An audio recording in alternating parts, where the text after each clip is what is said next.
Você já esteve doente? Eu tenho certeza que sim.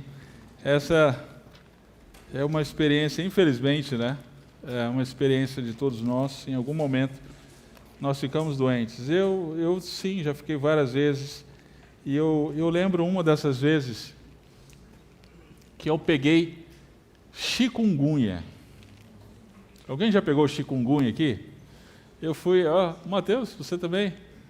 Olha, você sabe o que é, né?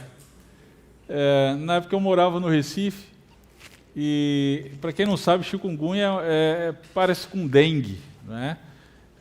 Também é transmitido pelo mosquito, e na época eu vim dar aula aqui em São Paulo, peguei um voo, já estava meio mole, né? Cheguei aqui na segunda-feira, na terça-feira, segunda-feira começou a aula, na terça-feira eu estava febril, na quarta-feira eu já estava dando aula, assim, eu tenho dó dos alunos até hoje, gente. Na quinta-feira eu já não era mais ninguém. Eu não conseguia mais sair do quarto, não conseguia levantar, uma febre altíssima, marcas pelo corpo que coçava absurdamente. Aconteceu isso com você também, Mateus? Coçava absurdamente, coçava a alma. Nunca vi esse negócio, gente. E eu desse tamanho, derrubado por um mosquitinho, né? O pessoal lá do seminário teve que levar, alguns amigos levaram para mim sopinha e me dava na boca, eu desse tamanho, né? Fiquei muito constrangido, né? Da minha fragilidade diante, então, daquela situação. Queridos, nós vamos ver hoje que o pecado ele faz isso com a gente. Ele enfraquece a gente. Eu não estou dizendo que se você está doente, você está em pecado. Não, por favor, longe disso. O que eu estou dizendo é que a doença, ela lembra a gente o que o pecado faz. O pecado ele enfraquece. Ele nos enfraquece em termos de nosso relacionamento com Deus. Ele enfraquece, nos enfraquece moralmente. E enfraquece o nosso relacionamento uns com os outros. O pecado ele enfraquece. É isso que nós vamos ver hoje. E nós vamos ver qual é a solução de Deus para isso. Então abra lá a sua Bíblia em Juízes, capítulo 6. Hoje nós vamos acompanhar a narrativa de um anti-herói. Está na moda hoje os anti-heróis, né? Aí nos filmes. O que é um anti-herói? O anti-herói é aquele que salva as pessoas, mas ele eticamente precisa ser salvo. Ele é um homem de caráter duvidoso, ele é um homem de caráter falho, não é? E ele precisa ser salvo, na verdade, em termos de caráter, não é? Infelizmente, a nossa cultura ela tem enaltecido esse tipo de anti-herói e tem justificado esse tipo de anti-herói. Nós vamos ver que a Bíblia, hoje, ela traz um anti-herói, Gideão. Gideão que vai ser usado por Deus para libertar o seu povo, mas ele tem muitas fragilidades de caráter. Mas Deus não passa pano para ele, não. Deus não justifica o caráter dele, ao contrário, Deus trata do caráter dele. Nós vamos ver, ou a gente não vai ver a história toda de Gideão hoje, não dá tempo.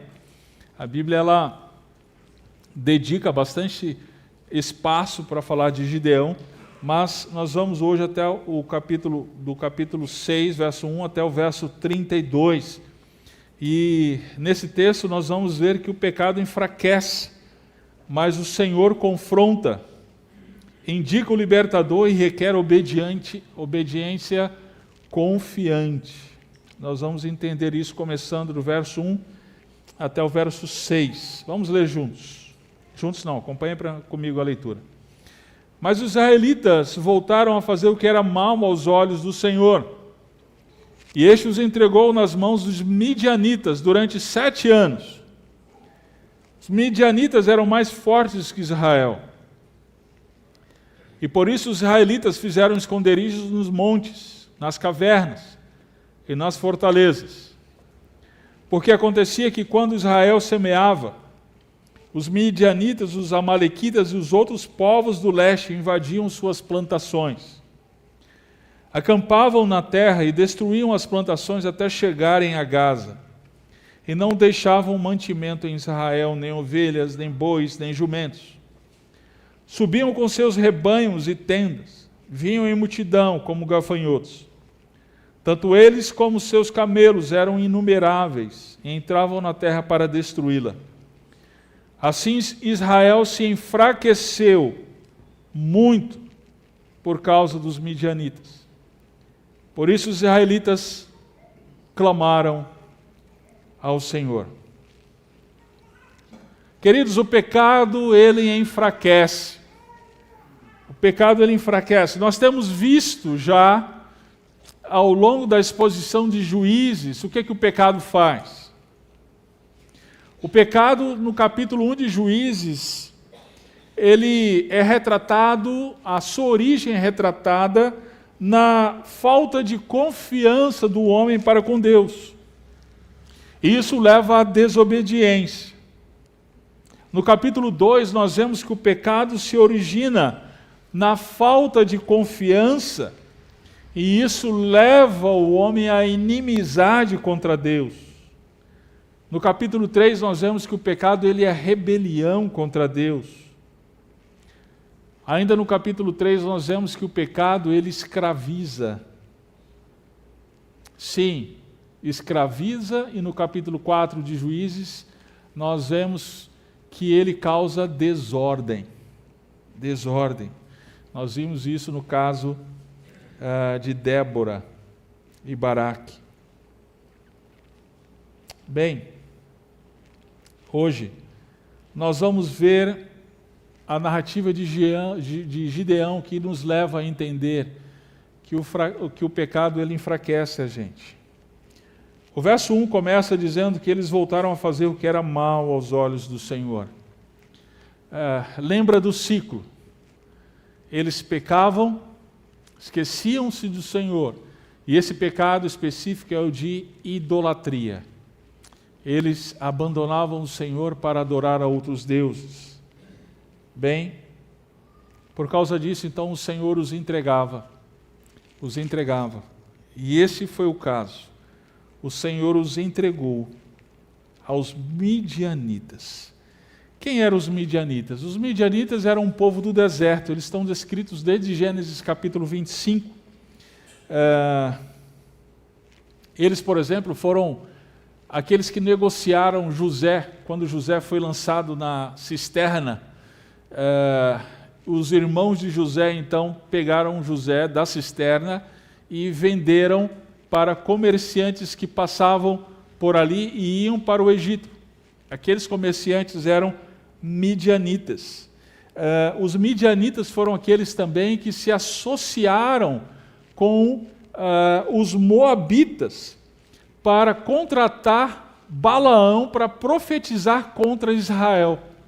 Então, desde esse tempo, Números 22, os midianitas eles eram inimigos de Israel.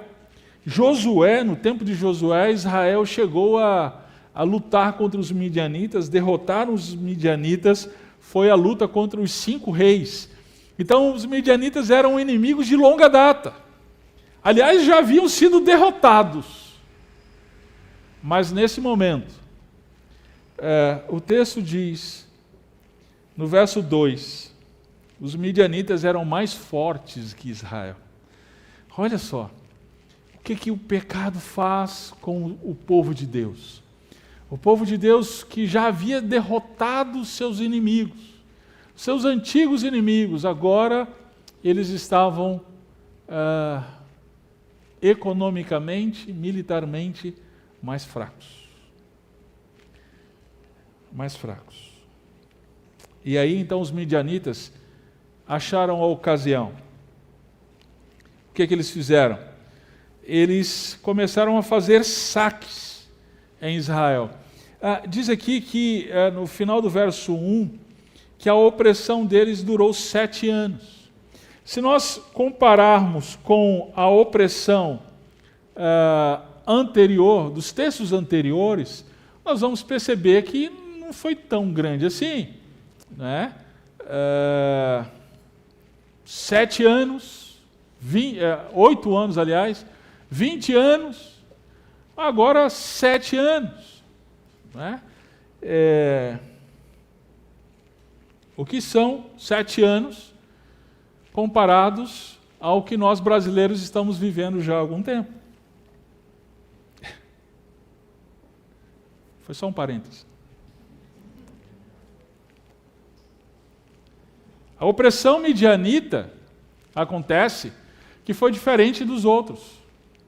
Por quê? Porque eles faziam saques de mantimentos fundamentais do povo de Israel. Olha só o verso 3. Quando Israel semeava os midianitas, os amalequitas, midianitas então se juntaram os amalequitas, e ainda outros povos, e invadiu as plantações. Eles eram como gafanhotos. Eles acampavam na terra e destruíam as plantações. Não deixavam mantimento para Israel. Nada, nem ovelhas, nem bois, nem jumentos. Eles subiam com os seus rebanhos, tendas, vinham em multidão como gafanhotos. Tanto eles como seus camelos eram inumeráveis e entravam na terra para destruí-la. Então veja, não restava nada para Israel a não ser ficar tão fraco. Verso 2, que se escondia em esconderijos nos montes, nas cavernas e nas fortalezas. Escondidos.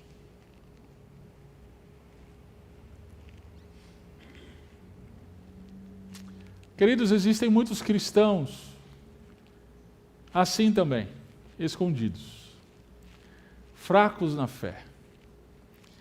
Nós somos o povo de Deus vitorioso, vitorioso contra o pecado, não pelos nossos méritos, mas pelos méritos de Cristo Jesus, o nosso supremo libertador. Nós somos salvos, remidos, perdoados os nossos pecados, e então temos vitória contra o nosso próprio pecado, que nos escraviza. Mas em muitas ocasiões, nós não abandonamos o nosso pecado. Nós temos certos pecados de estimação. E esses pecados, queridos, eles nos enfraquecem. Sim. Eles nos fazem enfraquecer na fé de maneira que nós não crescemos. Nós não amadurecemos na fé. Recentemente eu conversei com uma pessoa que disse que estava magoada com uma pessoa aqui da nossa igreja. E eu tentei levar essa pessoa a entender que a mágoa dela era pecado, se ela não procurasse essa pessoa para resolver. Porque Jesus nos ordenou, é mandamento, nos ordenou para que se tivéssemos alguma coisa contra o irmão, fôssemos até ele. Isso não é opção, queridos. É ordem, é mandamento. E eu lembrei esse irmão dessa situação. Sabe o que ele fez? Tá bom, pastor, vou pensar, vou considerar. Passou uma semana, ele mandou a carta de desligamento. Pedindo desligamento da igreja. Sabe o que acontece com esse irmão? Vai ficar fraco na fé. Até que ele trate do pecado. Ele vai para uma outra igreja, vai acontecer a mesma coisa. Aí vai pedir carta de desligamento lá de novo e vai para uma outra, e uma outra, e uma outra. até que ele volte e trate do pecado. O pecado faz isso conosco, queridos. Ele nos impede de crescer na caminhada cristã. Ele impede da gente amadurecer. E nós precisamos, então, nos perguntar que pecado nós precisamos abandonar. Que pecado eu estou tratando como, eu estou lidando como se fosse um ursinho carinhoso, meu bem.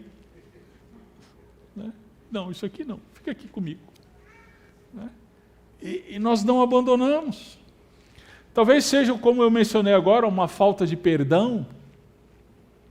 Talvez o vício da pornografia. Quem sabe a maledicência. Quem sabe a inveja. Quem sabe o apego ao conforto, como nós vimos hoje pela manhã, o consumo, de maneira que isso até mesmo prejudica a nossa comunhão com os irmãos da igreja. Quem sabe é uma autonomia arrogante em relação à igreja, que nos faz nos manter distantes dos demais irmãos. Quem sabe é um relacionamento pecaminoso, que teimamos em manter, ao invés de nos arrepender e resolver as situações. Enquanto não houver arrependimento, abandono do pecado, mudança, o pecado vai seguir minando as suas forças, de maneira que você não vai crescer. O pecado faz isso com a gente. É como um vírus que nos faz raquíticos, deitados em um leito. Mas o Senhor é misericordioso e Ele vem a nós e nos confronta. É o que nós vamos ver agora. Vamos lá. Verso 6, parte B até o verso 10. Assim Israel se enfraqueceu muito por causa dos midianitas. Por isso os israelitas clamaram ao Senhor. Quando os israelitas clamaram ao Senhor por causa dos midianitas, o Senhor lhes enviou um profeta que lhes disse: assim diz o Senhor, Deus de Israel: eu vos fiz subir do Egito, vos tirei da casa da escravidão. Eu vos livrei das mãos dos egípcios e das mãos de todos os que vos oprimiam. Expulsei-os da vossa presença, vos dei a terra deles. E também vos disse: eu sou o Senhor vosso Deus. Não temais os deuses dos amorreus, em cuja terra habitais. Mas não obedecestes à minha voz. O pecado enfraquece, mas o Senhor confronta o nosso pecado por meio de sua palavra. Perceba que o verso 6 ele termina dizendo que os israelitas clamaram ao Senhor. Bem, se você está acompanhando a exposição de Juízes, você espera o verso 7, que o verso 7 vai dizer: e o Senhor levantou um juiz. Não é assim? Não foi assim nos ciclos anteriores? Mas dessa vez não. O que acontece no verso 7? Quando os israelitas clamaram ao Senhor por causa dos midianitas, verso 8, o Senhor lhe enviou um profeta. Existe aqui então uma mudança, e isso é curioso. Deus levantou juízes, mas agora, antes de levantar um juiz, ele levanta um profeta. O padrão muda, e isso nos leva a entender que Deus realmente ele iria levantar um libertador, como o fez. Mas antes, ele decidiu levantar um profeta. Por quê? Porque antes de ser liberto, o povo precisava entender o motivo que os levou à escravidão. Pastor, mas nos outros momentos não precisava entender? Sim. Mas agora é o efeito cumulativo. Ao longo de décadas, centenas de anos, aparece então um profeta. É enviado um profeta para dizer para o povo por que esse processo, esse ciclo que estava durando já até através de juízes, chegou a esse ponto dos midianitas. O povo precisava ser confrontado. E é exatamente o que o profeta diz. Verso 8. Assim diz o Senhor, Deus de Israel. E aí, Deus, usando o profeta, lembra ao povo: eu tirei vocês do Egito. Eu tirei vocês da escravidão. Eu livrei das mãos dos egípcios, das mãos de todos os que vos oprimiam. Expulsei-os da vossa presença e vos dei a terra deles. Verso 10 diz: eu sou o Senhor vosso Deus. Não temais os deuses dos amorreus, em cuja terra habitais. Mas vocês não obedeceram à minha voz. O que isso diz para a gente, queridos, hoje? Em primeiro lugar, a gente precisa entender a seguinte pergunta: existem profetas hoje? Tem muita gente se identificando como profeta. Tem muita gente aí no YouTube, nas igrejas cada vez mais longe das Escrituras, cujos líderes então se identificam como profetas. Eu vou dizer com todas as letras, goste você ou não, não existem mais profetas hoje. Por que não existem profetas hoje? A palavra de Deus diz com toda clareza, Hebreus capítulo 1, verso 1 e 2. No passado, por meio dos profetas, inclusive nessa época de Gideão, Deus falou aos pais muitas vezes e de muitas maneiras. Nesses últimos dias, porém, Ele nos falou pelo Filho, a quem designou herdeiro de todas as coisas e por meio de quem também fez o universo. Ou seja, no passado Deus falou por meio dos profetas, mas quando o Filho, não um filho, o Filho, ou seja, Jesus Cristo, próprio Deus que se fez homem, quando Ele veio, então Deus falou por intermédio dele. E as suas palavras foram registradas e chegaram a nós. Aqui está a profecia. Aqui está a profecia. Então, os verdadeiros profetas de hoje, se você quer considerar que existem profetas, considere o seguinte: os verdadeiros profetas de hoje são os pastores que domingo após domingo abrem as Sagradas Escrituras e dizem: assim diz o Senhor. Esses são os profetas de hoje.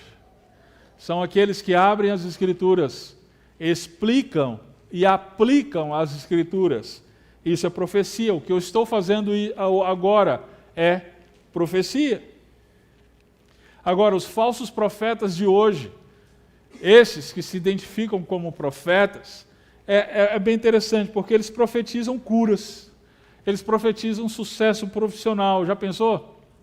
O sujeito procura lá o profeta e ele está com a vida toda arruinada, moralmente arruinada, e tudo que o profeta diz: olha, você vai ter sucesso, olha, você vai conseguir aquele emprego, olha, você vai ter aquela viagem. Eis que vejo uma porta aberta. O camarada está largando a mulher, está abandonando a família, e o profeta está vendo uma porta aberta para ele, só se for para o inferno.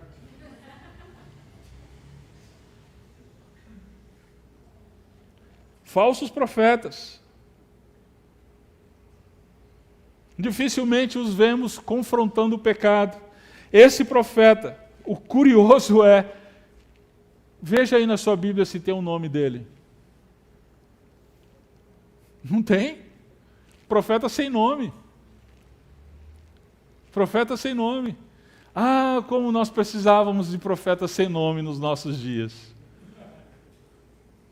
Profetas que não estão interessados em ser famosos. Profetas que não estão interessados a ter o canal de YouTube mais popular da internet. Não. Profetas sem nome.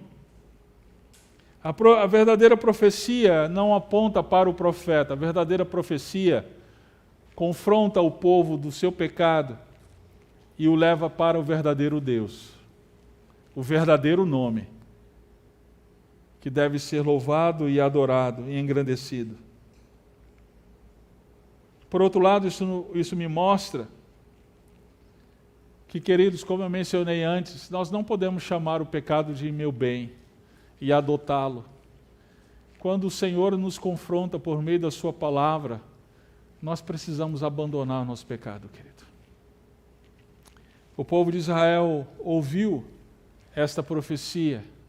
Meu querido, você tem ouvido a palavra de Deus domingo após domingo. Qual tem sido a sua reação? Você tem abandonado o pecado? Ou você tem se retraído cada vez mais? Ou você tem se fechado cada vez mais com o seu pecado? Queridos, pela graça de Deus, em poucos meses eu completo 4 anos de pastorado nessa igreja. Estou traumatizado com a Assembleia ainda. Mas 4 anos. 4 anos. E ao longo desses 4 anos, eu tenho me deparado com alguns irmãos com 2 reações diferentes diante da exposição da palavra. Existem aqueles que se fecham. Existem aqueles que rejeitam a palavra se fechando. Existem aqueles que dizem, estou amargurado, então vou sair da igreja. Eu estou magoado, vou sair da igreja. Eu estou vendo a igreja mudar, vou sair da igreja. O irmão não me cumprimentou, vou sair da igreja. Ao invés de nos arrepender, mediante o confronto da palavra, nós preferimos manter o nosso orgulho. Sim, tristemente, como vosso pastor, eu tenho presenciado isso. Mas, por outro lado, eu tenho presenciado aqueles que abraçam a palavra. Eu tenho presenciado aqueles que acatam a palavra.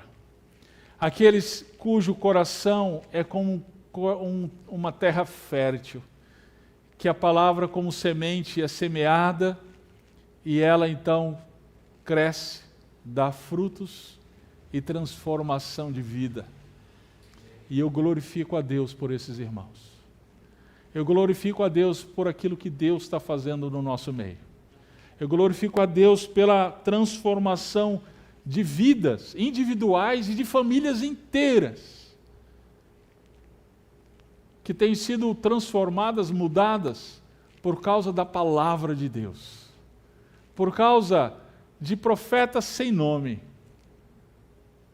Porque é a palavra de Deus e não o nosso nome que muda. É a palavra de Deus. Louvado seja o Senhor por isso.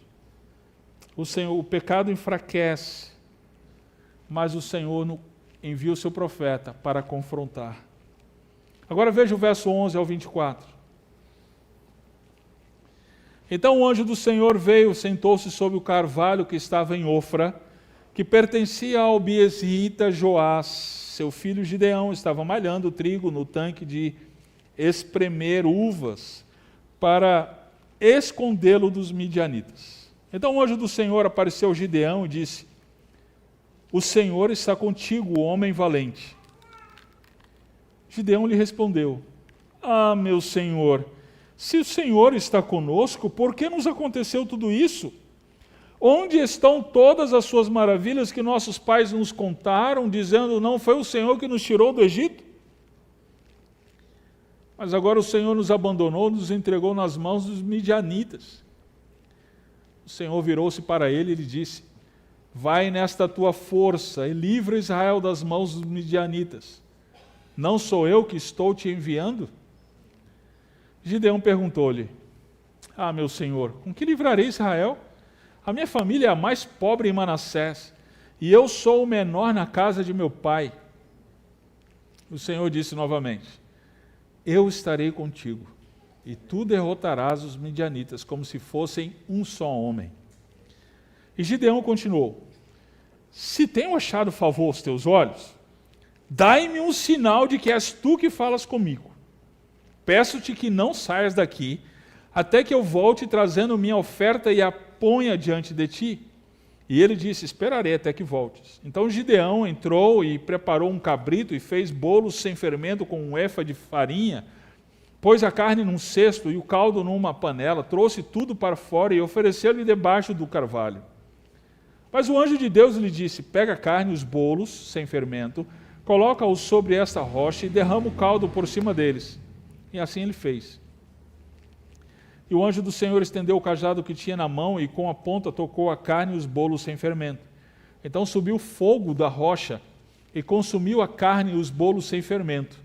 Em seguida o anjo do Senhor desapareceu. Quando Gideão viu que era o anjo do Senhor, disse: ai de mim, Senhor Deus! Eu vi o anjo do Senhor face a face. Porém o Senhor lhe disse: paz seja contigo, não temas, não morrerás. Então Gideão edificou ali um altar ao Senhor e o chamou: o Senhor é paz.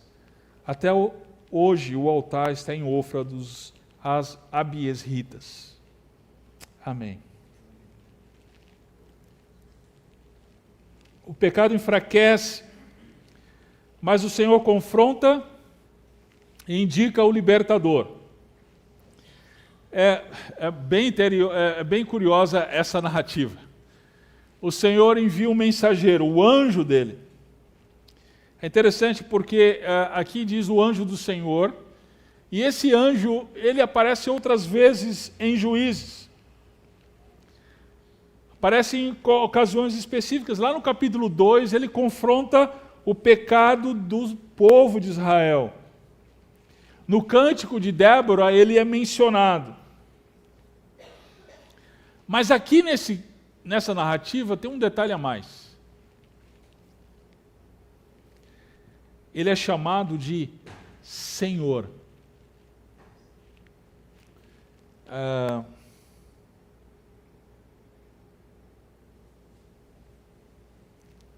Gideão não sabia que era um anjo do Senhor.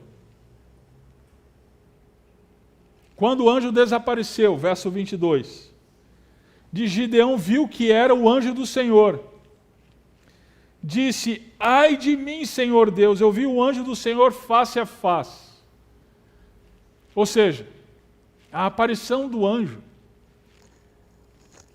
foi de forma humana, não trazia grandes surpresas para Gideão, até que ele sumiu no fogo. Mas o fato é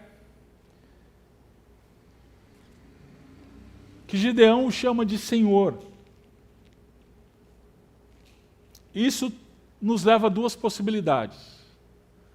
Ou ele estava representando o Senhor, o que de fato poderia ser, ou trata-se ali de uma cristofania, ou seja, de uma manifestação do Cristo pré-encarnado, o que é uma possibilidade forte aqui. De toda forma, o anjo, ele aparece a Gideão e fala com Gideão. Aí eu preciso abrir um parêntese, me permita aqui. Anjos aparecem hoje. Eu mencionei os profetas. Agora a gente precisa responder essa pergunta. Anjos aparecem hoje, quando a gente vai ler as Escrituras, tanto o Antigo Testamento quanto o Novo Testamento, a gente vê o tempo inteiro a manifestação de anjos. Até Atos relata a aparição de anjos. O fato eu posso responder para você que eu não sei. Mas a orientação das Escrituras, de acordo com Paulo, Gálatas capítulo 1, verso 8. Quer abrir lá? Pode ver.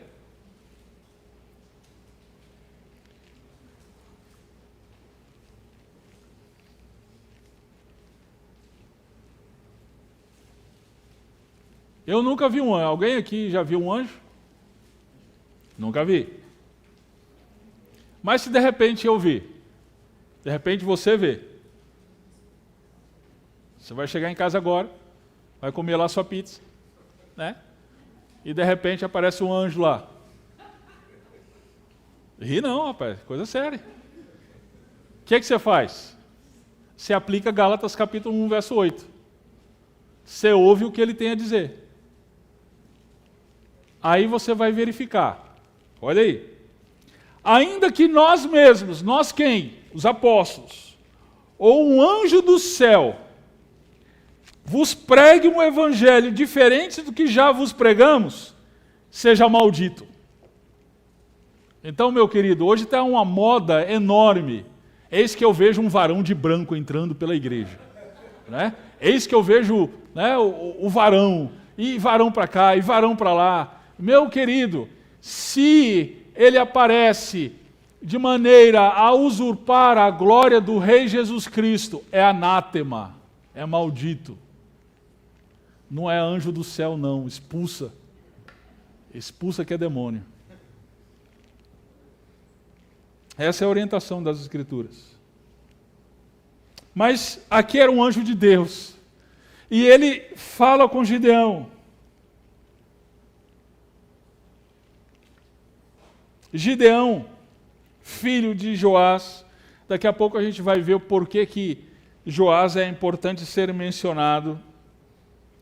Ele estava malhando trigo no tanque de espremer uvas, de maneira a ficar escondido dos midianitas. O anjo, então, aparece para esse homem. O que a gente aprende de Gideão, gente?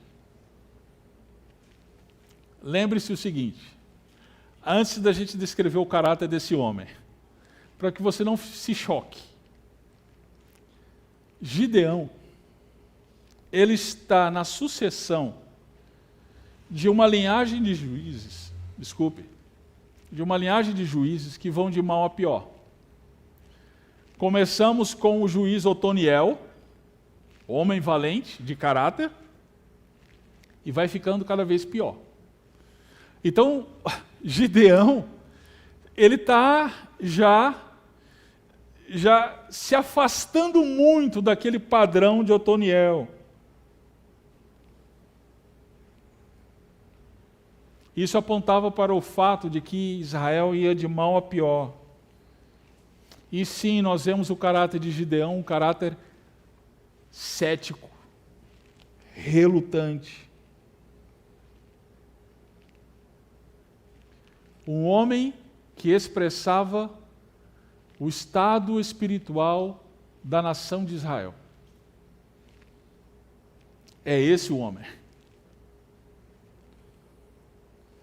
Agora vamos ver o diálogo do anjo com esse homem. Verso 12. O anjo aparece para Gideão e diz: o Senhor está contigo, homem valente. Hã? Quê? Como assim, homem valente? Ele estava escondido. Ele estava trabalhando escondido com medo dos midianitas. Como assim, homem valente? Bem, Gideão, na verdade, ele tem duas discordâncias em relação ao que o anjo falou. O anjo falou duas coisas. Primeiro, você é um homem valente. Ou melhor, o Senhor está contigo. E a segunda coisa, homem valente. Foram essas duas coisas, não foi? Sabe quais foram as duas coisas que Gideão discordou? Exatamente essas. Ou seja, ele discordou de tudo do que o anjo falou. Primeira discordância. Está aí, verso 13. Ah, meu Senhor, se o Senhor está conosco, primeira discordância, o Senhor falou que está com a gente. Mas, se o Senhor está conosco, por que nos aconteceu tudo isso? Onde é que estão tuas maravilhas, Aquelas que os nossos pais contaram, não foi o Senhor que nos tirou do Egito? O profeta acabou de falar que o Senhor havia tirado do Egito, ou seja, Gideão estava no meio do povo que não acreditou no que o profeta disse. Mas agora o Senhor nos abandonou, nos entregou nas mãos dos midianitas. Queridos, ele mostra aqui dúvida, ele mostra incredulidade, ele, por fim, acusa o Senhor, foi o Senhor que nos abandonou. Parece Adão lá no Jardim do Éden. Foi a mulher que tu me deste. A culpa é tua. A incredulidade, queridos, nos leva a acusar o Senhor. Nos leva a acusar o Senhor pelas nossas mazelas. Nós acusamos o Senhor pelos nossos próprios pecados. Nós apontamos o dedo para o Senhor e nós atribuímos a Ele a culpa pelos nossos sofrimentos. Ao invés de refletirmos os nossos erros, sobre os nossos erros, de nos arrependermos, nós dizemos, foi Deus, a culpa é dele. Às vezes ficamos desempregados porque procedemos errado no trabalho e perdemos o emprego. E aí a gente coloca a culpa em Deus. Às vezes perdemos a família porque procedemos errado na família e culpamos Deus. Às vezes amigos se afastam de nós porque nós procedemos de maneira desleal, desonesta. E aí culpamos Deus. Filhos que não querem nem saber de igreja, muitas vezes é porque procedemos errado. E aí a gente culpa Deus. É o que Gideão fez. Senhor, o Senhor nos abandonou. Mas aí o Senhor, na sua misericórdia, no verso 14, responde para Gideão. O Senhor virou-se para ele e lhe disse, vai nessa tua força e livra Israel das mãos dos midianitas. Não sou eu que estou te enviando? Vai nesta tua força. Força? Que força? Parece irônico, né? Lembre-se, é o anjo do Senhor. Se ele falou, está falado.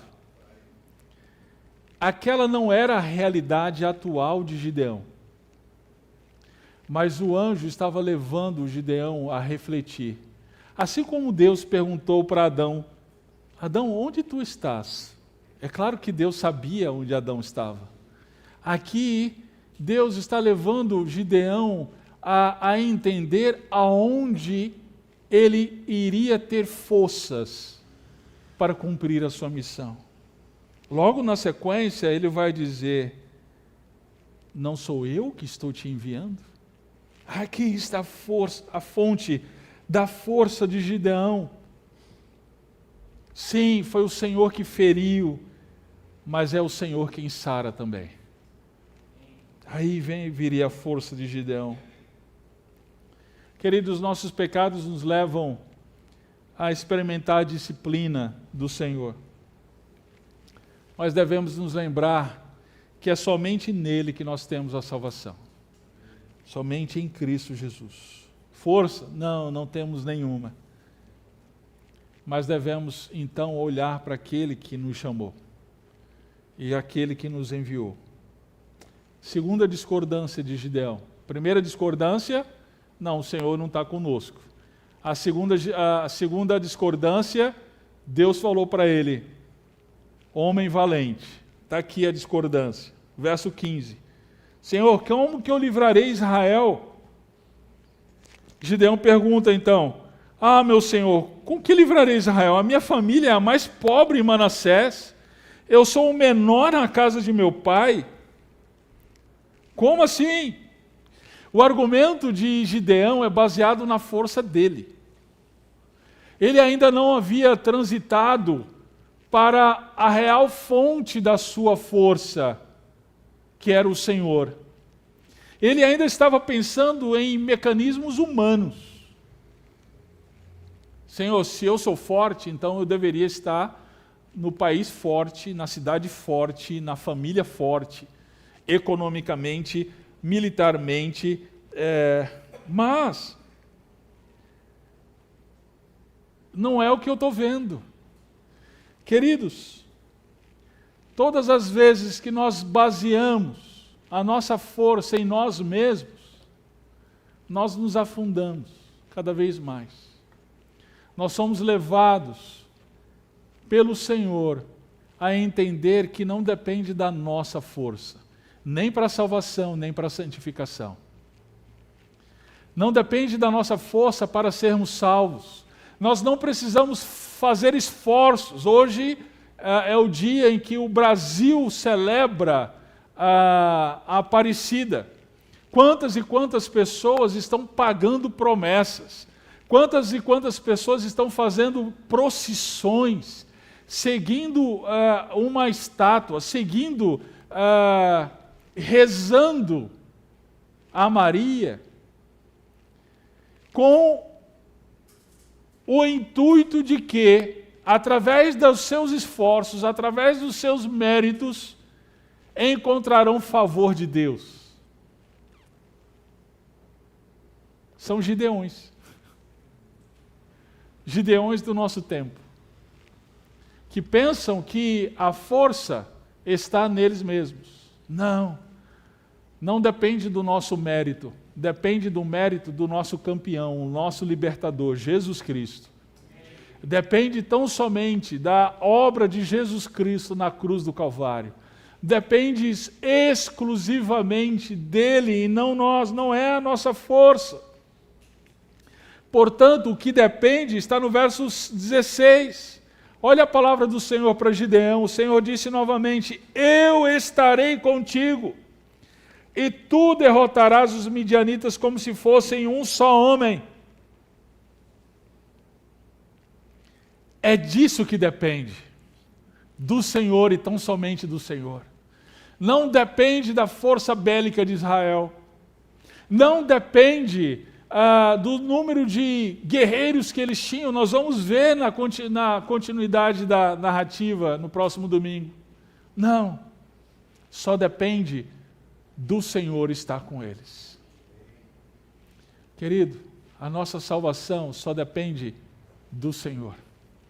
Só depende de Cristo Jesus.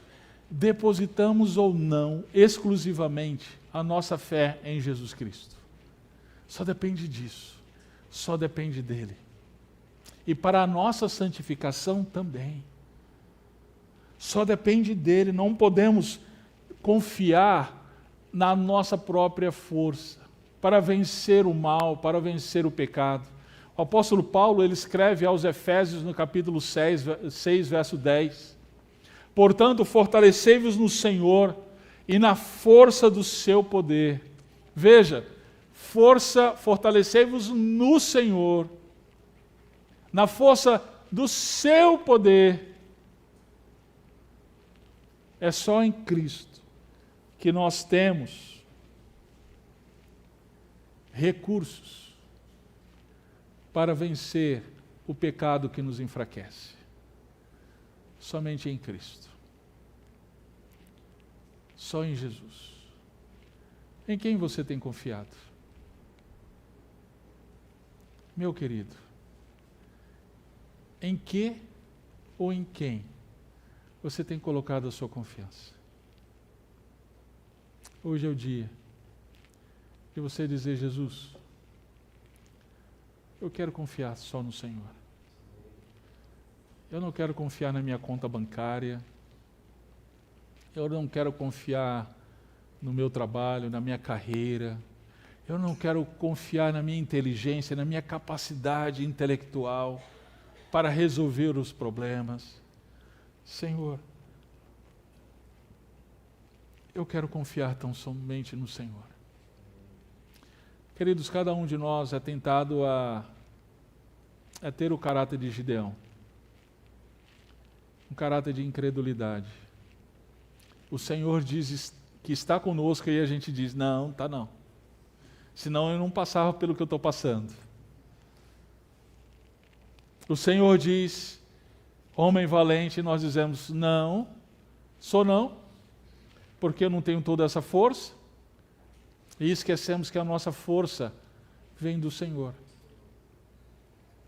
Esquecemos que a nossa força vem do Senhor. O pecado ele enfraquece, mas o Senhor ele confronta e ele indica, por sua graça e misericórdia, o libertador. O libertador, aqui nessa ocasião, um libertador vacilante.